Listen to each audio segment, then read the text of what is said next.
This is part 3 of my discussion with Seafood John Kaufman, who's in Hong Kong. Please subscribe to his channel. You can find the link down below in the description. He's the real deal. In this episode, he talks about how do you generate force. There's no mystical way. So later, especially years later, and especially now, I realized what he did was he simply released more. He simply, whether you call it relaxed or release or open, and I'd be happy to share with you after all my years of training, and I've been training in this lineage now for trying to develop these abilities for, what is it now, 24 years, okay? That's not counting all the Wing Chun I did before that.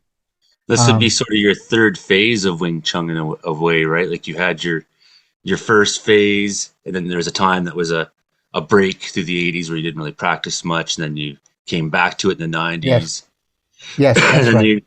And then, so that was like the next phase when you began to teach, and then coming into this third, whoa, this is what I want to do. I have my own, like, not surprisingly, like anyone else, I have my current understanding, ways to talk about, ways to train, and ways to teach, the ability to do what I described Maki Phi was doing to me back then, okay? And at the end of the day, it's simply a matter of accessing your body's weight and using it more fully in a way that is less susceptible to resistance. And that's what's meant by effortless power. Power has to come from somewhere. I mean, it's physics. We can't escape physics. There's no magic energy we can use to transcend the physics, okay? I don't care what terminology people use or whether they refer to mind force or chi or anything else. Yeah. I don't have a problem with any of those terms. I'm just saying, to me, I don't care what the terminology is. At the end of the day, whatever you're doing has to use physical principles, or you're not doing anything that's going to affect someone outside of yourself. You can't move me if you don't touch me. I'm not talking about psychological aspects. You could rush up behind me and scream in my ear, and I might jump. In that sense, you've moved me without touching me. But we're not talking about stuff like that, okay? We're talking about fighting, okay? We're talking about martial activity.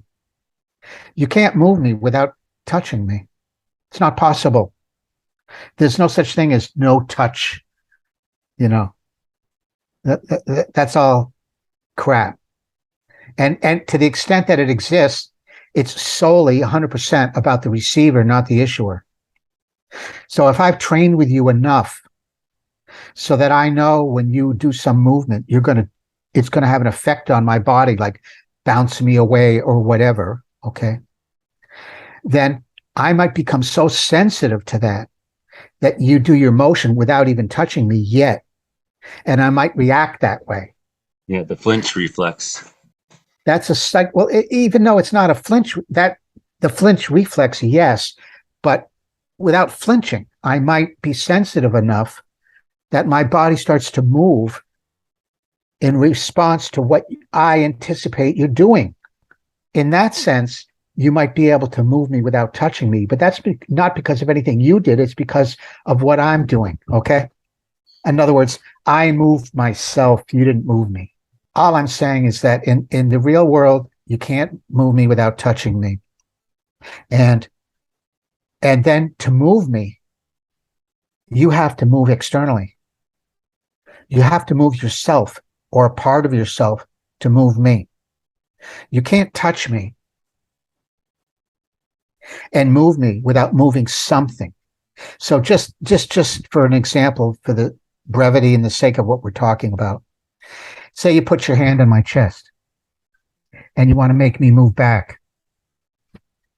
If you don't move your hand, it doesn't have to be a lot, but if it doesn't go anywhere, you're not going to be able to move me, are you? No. You can put your hand on my chest and you can think Nim Lik all day, and you can think Nim Tao, and you can use your mind, and you can imagine, and you can do whatever it is that you do. I don't care what it is. But if this doesn't happen to some degree, you see what I'm doing? You're not going to move me. It's physics, okay? So there has to be external motion for you to affect somebody or something outside of yourself. Okay, so the question is, and the only way that you can actually affect me, have an effect on me, is if there's some force that you're applying. Now, I didn't say that the force has to be some huge impact or a large momentum over a long distance or a lot of muscle force. I didn't say any of that. But there has to be some force that you're issuing to affect me. So then the question is, how do you initiate that force? How do you create that force? What are you doing to create force?